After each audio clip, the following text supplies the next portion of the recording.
దేశభక్తి లేనివాడు ఈ దేశంలో ఉండడానికి అర్హత ఉందా? దేశభక్తి లేనివాడికి ఈ దేశంలో ఉండేటువంటి అర్హత ఉందా?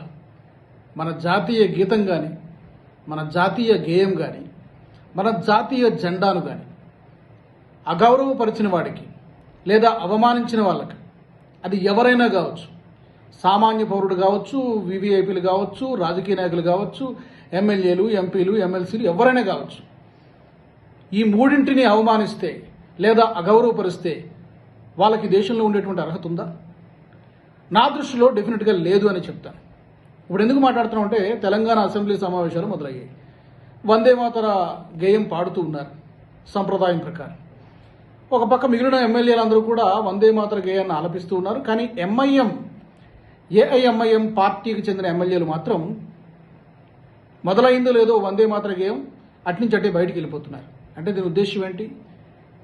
మీకు దేశభక్తి లేనట్టే కదా, మీరు వందే మాతర గేయాన్ని అవమానించినట్లే కదా. ఒక్కసారి నేను మీకు ఆ వీడియో చూపిస్తాను, ఆ వీడియో క్లిప్ కూడా చూపిస్తాను, మీరు చూడండి. ఇదేదో ఫస్ట్ టైం జరిగింది కాదు, నిజానికి గతంలో చాలాసార్లు జరిగింది. అంటే మనకి వాక్ స్వాతంత్రం, భావ ప్రకటన స్వేచ్ఛ, సెక్యులరిజం అనేటువంటివి మితిమీరిపోయాయేమో అనిపిస్తూ ఉంది అప్పుడప్పుడు.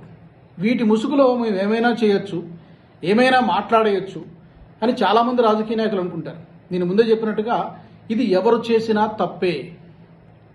అంటే నిజానికి ఇప్పుడు ఎంఐఎం అధినేతే అసదుద్దీన్ అవైసీ గారే గతంలో చాలా సందర్భాల్లో, ఒకటి రెండు సందర్భాల్లో మాట్లాడారు.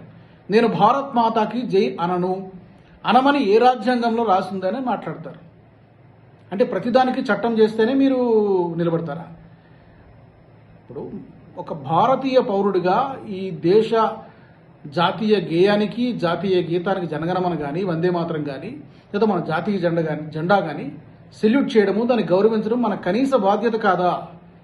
మరి అధినేత అలా ఉన్నప్పుడు భారత్ మాతాకి జై అనరు, కానీ పార్లమెంటులో జై పాలస్తీన్ అంటారు.